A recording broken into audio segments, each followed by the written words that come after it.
We're joined here again by our guest, Adam Fischer of Farmington High School. Coach Fischer, how are you doing? Doing great. Thanks for having me. Now, Coach Fischer is going to talk to us a little bit about his leadership program and also his cultural program that he's implemented over at Farmington High School. So we're going to turn the mic over here to Coach Fischer, and we'll interject as we see fit. All right. Sounds good. Happy to be here today, guys. Thanks again for having me.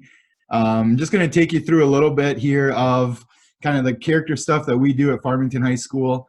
Been working on it now for kind of a lifetime here of coaching, and finally feel like it's at a place where I'm pretty proud of what we're able to do with our kids and our program. And I think that, our kids are buying into it, and we're starting to see some good things happen because of it. And so for me, the journey of this kind of started, I was at Fridley High School before coming to Farmington, and talked a lot there. We were in a tough conference, and I felt like we had good kids that were buying into what we wanted to do. And so I needed to make sure, even if we weren't winning as many games as I wanted to at times, that there was something that we could always go back to. And for me, it's the character building. It's, building young men and making sure that, when our kids leave our program, that we can have something to be proud of, regardless of what the wins and losses were. And then as things start to come together, the winning's going to take care of itself. And so as I got to Farmington, I continued to build on that. Had a great principal, Jason Berg, who's now our acting superintendent. And we talked about strategic planning, just like we would for our school, for our district. And he kind of helped me come up with kind of the vision for what I'm going to go through with you guys today. And for me, it's all about, it starts with a strong mission statement. The mission statement is going to be what is our brand for our program. And from there, it's the alignment all the way down through making sure that everybody's on board and everybody understands exactly what we're trying to accomplish. And I think when you get those things, when you have a strong mission, vision with alignment, I think that good things start to happen. And so I'll start here with our mission statement. You can see the mission of Farmington football, a gritty, competitive program rich in love and tradition, is to ensure that each participant reaches their highest potential while embracing responsibility to a team through a system distinguished by toughness, integrity, grit, enthusiasm, and relentless effort. For us, that last part there is the Tiger Way. We're going to get into talking about what that means as we go. You can see it in our mission statement. I try to build in our brand. And so talking about how Farmington football is very rich in its tradition. When I got there, though, they'd spent 2 years of losing. They hadn't won a game in 2 years. And so we had to really work on and focus on the little things that we could with our kids and building up strong young men of character, getting it done in the weight room and doing those things before, things were going to start taking care of itself on the field. And so this has really helped us. We're going to talk about today the Tiger Way. That's who we are. That's who we are at Farmington. But with that, it's really important when I get our parents and kids and everybody together in the spring and talk about, we start with this. These are our belief statements. And you notice that football isn't used in these. And this was something that Jason Berg, our superintendent, helped me with, that it has to be about more than just playing high school football. I want our kids to be able to use high school football to take them to wherever they want to after high school. If that's to continue to play, wonderful. If not, I hope they can take the lessons that they've learned in our game here to help them, in school, post-secondary, or a job, or whatever it might be. And so this is what we believe. All people deserve to be treated with respect. Each person has inherent, immeasurable worth. Each person is responsible to do his or her best. Each person has the capacity and desire to compete. Each person is responsible to serve his or her community. Integrity is critical for trusting relationships, and communities, teams thrive when all members are informed and involved. And so as we bring everybody together with our program, I make it very, very clear to everybody in the audience that night that it's not about wins and losses. It's about the development of young men. And so when we look at this, I think it's very easy for parents to buy into the idea that everybody's going to be treated with respect. It doesn't matter who you are. In football, everybody's needed. It's a number game. We're going to love up and coach up and develop every single person that wants to be a part of it. And that when they start to feel that respect that they deserve, then, they start to feel that great sense of self-worth. We're going to push them, competing, getting the most out of our kids. That's critical for our success. That each person is responsible to serve his or her community. We'll talk about how that's built in to what we do and who we are a little bit later here. And that integrity is critical for trusting relationships. And then the fact that we need everybody on our team from the 9th grade level up through 12th grade, every parent, family member, we need everybody to share that this is what we believe and this is who we are. And so for me, this starts it all off. Then as we get going, it's again the Tiger way, okay, to do things better than they've ever been done before. I'm a high school English teacher, and so I love words. I love acronyms. And so I took Tiger and we broke that down. And so this is really what it's all about for us. When we hear everybody, 3rd through 12th grade, everybody that plays football in Farmington, they should know that when they hear the Tiger way, it's that we value toughness, integrity, grit, enthusiasm, and relentless effort. And as we go through our program every year, I meet with the seniors and we start to talk about what these words mean to them. And I have a pretty good idea and I guide them through some of that. But so kind of what those are and how they're going to be, kind of understood by the different grades that we have, we'll talk about that. But these are our core words here and really describes who we are.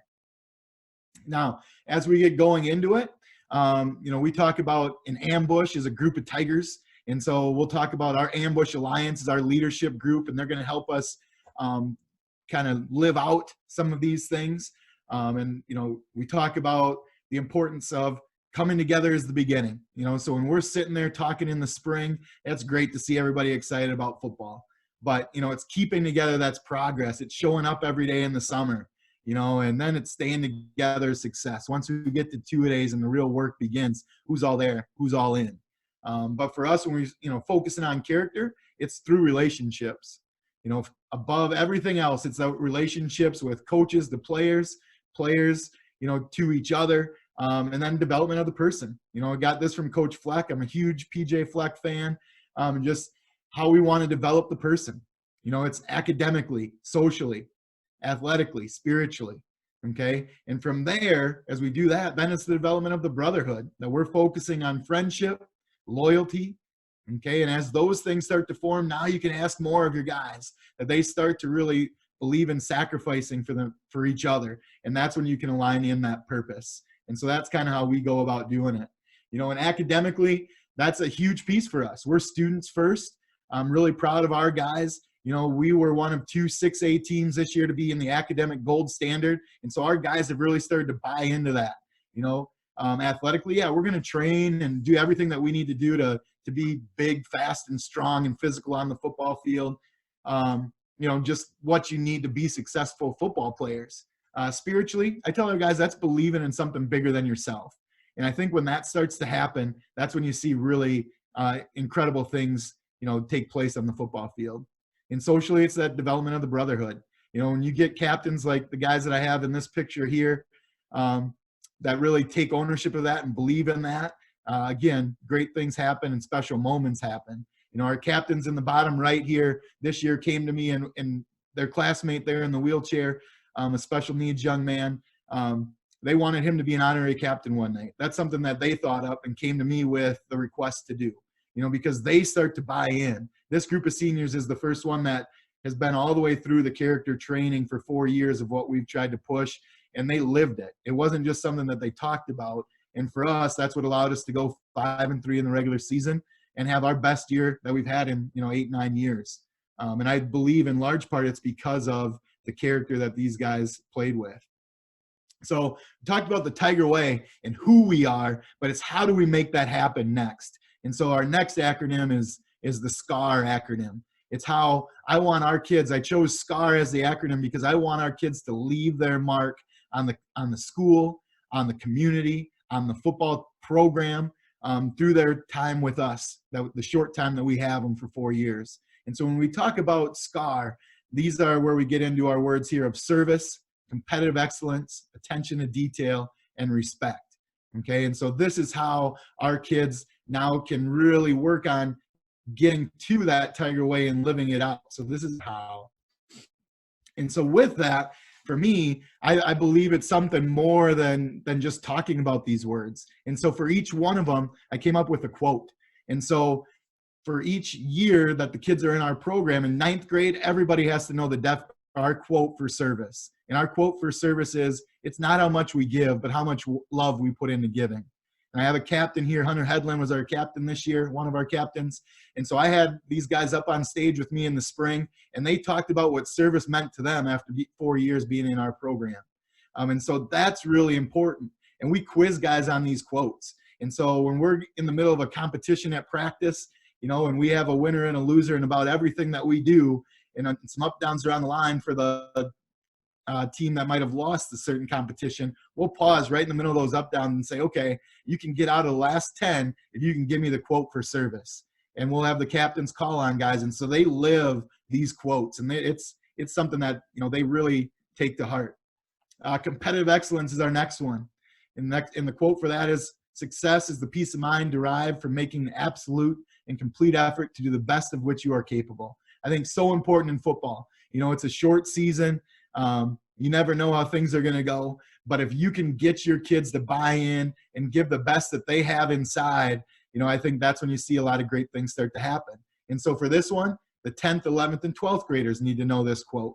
Okay, so now 10th graders, 9th graders need to know one quote. 10th graders need to know 2 quotes. And as we move into the juniors, they'll need to know 3, and seniors need to know all 4. So again, it's that ownership piece that you start to push it off onto the captains and let them take ownership of it. Next one is attention to detail. We are what we repeatedly do. Excellence then is not an act, but a habit. And so as I had the captains up on stage in our last spring meeting talking about these, they sat in front of 200-300 people and recited the quote to the audience and then talked about what it meant. And so you talk about pressure of knowing the quote, but it's second nature to them because they've been doing it, for 3-4 years. Okay, and so it was a pretty cool experience. Our last one is respect. Respect for ourselves guides our morals. Respect for others guides our manners. And we talk a lot about that with our program and what we want to do. We're out serving and giving in the community quite a bit, and respect is a big piece of that. And we talked about worth earlier on there. And so I think all of those things really fit together. So from there, I want to just talk about, so that's kind of our core belief system, and how we break it down now is last year we went with 4 captains, and then we had 6 other guys that we called our Ambush Alliance. And so we had a group of 10 guys that would meet, and we talked about leadership all spring, and just going through different lessons that I've created about our core values, how we're going to get there, what a good leader should, some characteristics of good leadership, pulling different segments from books and different things like that. And then we meet throughout the course of the season as well. Now our captains come out and do the coin toss. They're kind of my go-to guys, but it's nice to have the Ambush Alliance. And that's something we just started 2 years ago because I find that we can reach out to more of our guys. So we'll split each of these guys up and give them a team of, 6 to 8 guys that they're interacting with on a daily basis. And so they can check in on how the kids are doing. How are our grades looking? How is practice this week? How's your home life? What happened? Your girlfriend broke up with you. And so then these guys are checking in. It's, when you have, on our varsity program, we had, 75, 80 kids that we're dealing with. Now I can go to 10 of them and be able to really check in. And then I know who I need to reach out to and touch base with, which really helps with the leadership and relationship piece. This year, because I liked it so much, we're going to 12 on our Ambush Alliance. I didn't name captains yet. I think we're going to end up naming 4 captains. But so far, I just wanted the guys to understand that they're all leaders in our program and that it's really important that they're doing it for the right reason. I don't want a guy that just wants to be a captain so he can walk around and, have the C on his chest and kind of just showboat about it. I want somebody that's actually going to live our core values and our mission and our vision of what we think Tiger football is all about. And so with that, we talk about the next piece is how do kids letter in our program? Okay, and so for us, they have to earn their stripe. And so we talked about service being a big piece for us. This is how kids letter. Okay, so for a senior to letter in our football program, they have to give 10 hours of community service. It's not a ton, but it's a little bit of a commitment that they do 5 hours anywhere in the community that they want by August 14th. And then that earns them their stripe. So they have their stripe on their helmet for picture day. And then by the end of the season, they have to do 5 more hours with our youth football organization. And all they have to do is just bring me a note signed by whoever they volunteered for, and I keep track of those on a Google spreadsheet. And so seniors have 10 hours that they need to do, juniors 8, and sophomores 6. Along with that, with our sophomores, because they don't always get a lot of varsity time, I did build in that, they need to practice at least 4 weeks with the varsity. And so for us, anybody that shows up to practice every day, takes care of their service hours, then they're gonna let her. Because to me, that's what it is. That's being a good teammate, that you're willing to show up every day to practice, that you're willing to give back to the community, that you're willing to serve your teammates and help them grow as individuals as we go. And so to me, it just made sense to build that into our lettering criteria. And it's been really successful. I'll show a picture here in a second, but just to clarify again, the first hours that they need to have done, so for seniors 5 by August 14th, juniors 4 by August 14th, sophomores 3 by August 14th, that earns them the stripe on their helmet. And so you start to see come picture day, when they don't have that stripe on their helmet, the peer pressure starts to mount, and they understand like, hey, I need to get out there and do some work in the community to earn my stripe. And so just put a picture of some of our seniors here, and you can see the stripes, and that's when you have that buy-in, that kids are believing in what we stand for and what we're trying to represent. And that stripe represents the service that they have put in and the work that they've put in, given back. And most of these guys go above and way beyond the small requirement that I ask of them. And that's the great thing about it, is once they start, giving back to others and feeling that reward of helping others, you don't have to push them to do it. The stripe's just a little thing that, they get as a little incentive for it. Okay. And then as we get into this slide here, I think this is maybe the most important thing, and the thing that it's probably taken me the longest to get to. I've had mission statements before, and I've had the core values. I've developed them a little bit more, but I haven't. It's taken me, the last 4 years to get these objectives. And for me, this is the big piece for me, because what do you want your kids to look like when they leave your program? 4 years after you've had them, how should they leave? And when you're talking strategic planning, okay, these objectives should be ones that are very, very difficult to meet. And so we're getting to a point now where it's taken a lot of time, but we're getting pretty close. And when you get close to it, then you rewrite these objectives to stretch it even further. You want these objectives to be ones that you got to work, your kids got to work, everybody's really got to go to an incredibly high level, ones that you can't even really imagine to get to. And 4 or 5 years ago when I wrote these, it seemed like these were pretty good objectives. I'll read them for you just to make sure everybody can get them. And again, so this is when our kids leave our program, this is what we want for them. That all athletes are inspired to see themselves not as they are, but as they can become throughout their lives. That all athletes are tough, respectful, gritty, enthusiastic, and relentless in their pursuit of excellence. All athletes serve, give, and share their talents for the good of healthy, loving relationships that strengthen themselves and the community. And that each athlete possesses the skills, integrity, attention to detail, and purpose to develop to their highest potential. And so for me, again, you don't see football in here. You don't see anything about, okay, we got to win a conference championship. We want to win a state championship, all those things. This is about the development of young men and what we want them to be when they finish in our program, so they can go on and be incredible young men and change the world for the better in whatever they want to do. And so having these objectives as kind of the guide has been huge for us. And then this is just kind of a one-pager at the end here, just summarizes everything together. So this is what has worked for us in our football program. I think a big testament to it is our year that we had this year. If you look at the seniors that are going to graduate this spring, they won 1 game as freshmen. And that was a rain, muddy mess game that they kind of got lucky on and scored 1 touchdown and won like 7-0.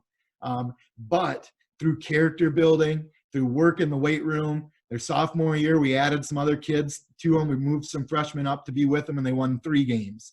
Their first varsity season, they didn't really find the field that much.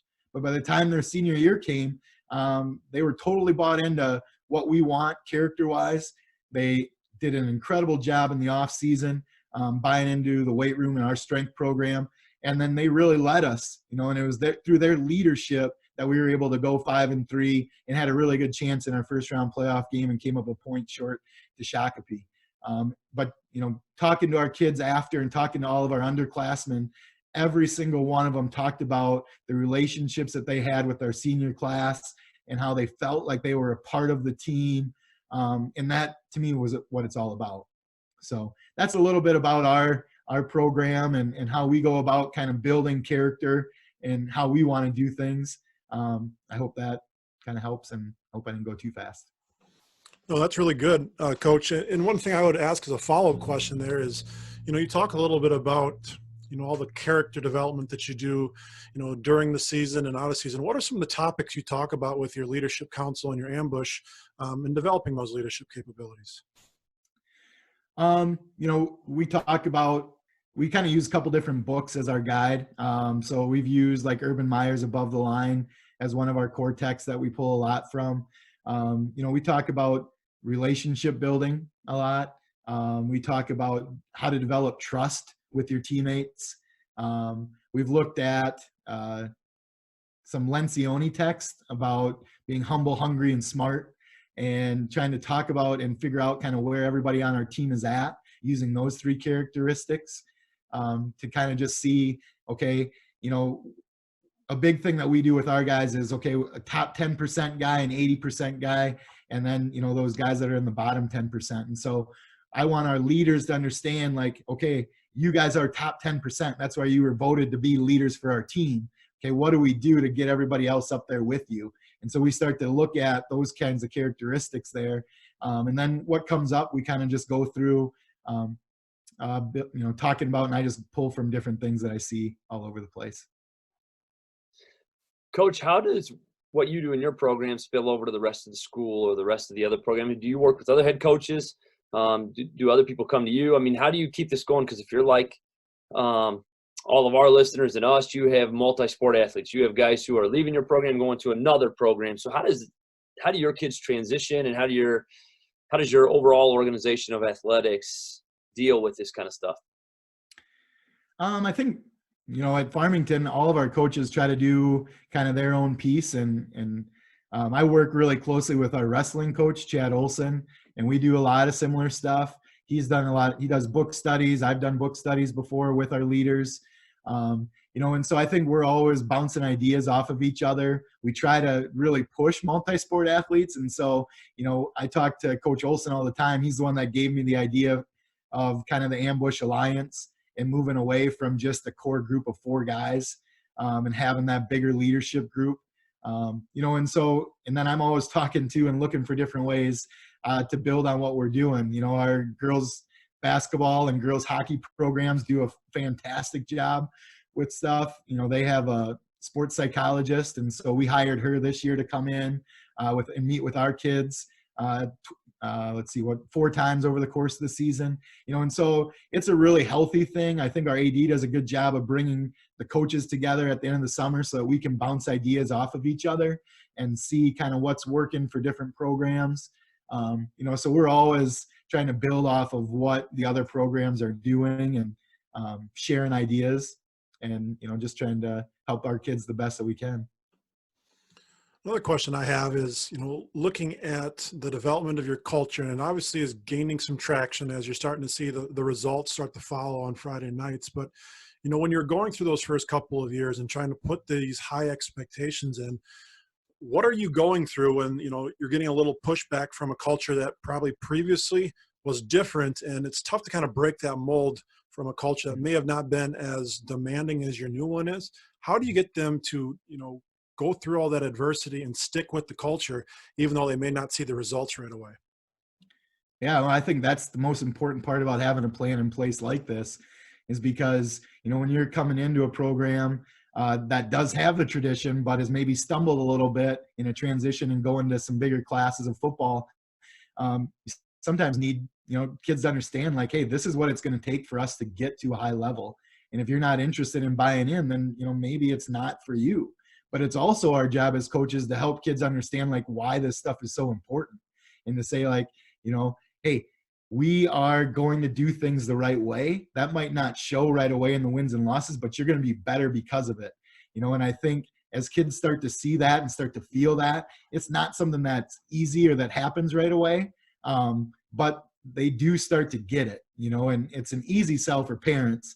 And if the parents don't get it, like I've had some questions over the last couple of years about, playing time and different things pop up, the typical questions you get from parents. And I always come back to our plan here, and I've had parents lead in emails about playing time saying, well, he is, growing as a young man, and he's worked harder than he's ever worked before, and he's showing up. He's really responsible, showing up to practice every day, but he's just not playing that much yet. I said, okay, so you're telling me that, he's learning how to have a great work ethic. He's accountable. He's being respectful to his coaches. He's building relationships with his teammates.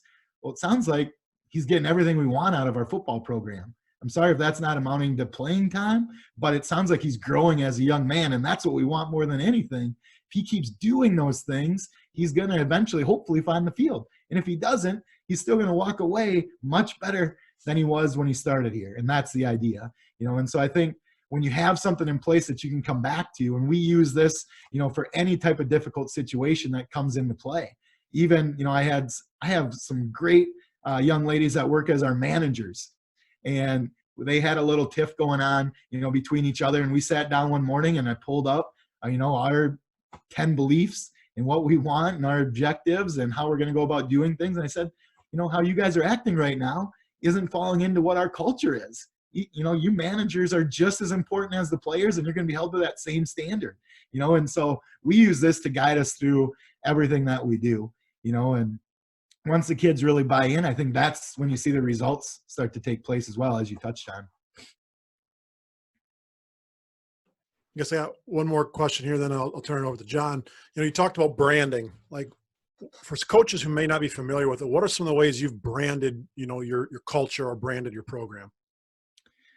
We do everything that you can imagine. I mean, we, put it on T-shirts. I make little bracelets that I hand out, and I'm handing out at every youth camp. Every homecoming day parade, we're throwing out little bracelets that say Tiger Way on them, that say SCAR on them. I go to, our combine nights in the summer with our youth kids, and I, talk about the Tiger Way and what it stands for. I break it down at the end of our summer stuff, anytime that there are new kids in the audience, and I talk about what Tiger stands for. I go to, any type of speaking engagement that I can with parents and talk about what our program's about. It's sharing it in those types of ways. We do a recruiting night for our, what will be our, it was our 2025 kids. So they're in 7th grade, and we bring them in on an evening, and we talk about our program, and we go through these things. We show them the school and the facilities. We show them what the varsity jerseys and shoulder pads and helmets look like. We let them try them on and take pictures. We treat it just like, a college visit. And then we go to the basketball game together and get them in there, some popcorn and sitting with the older guys, just like they were visiting a college. And so, I mean, we're working on it in every single thing that we do. I talked about having our seniors up on the stage with me in the spring meetings.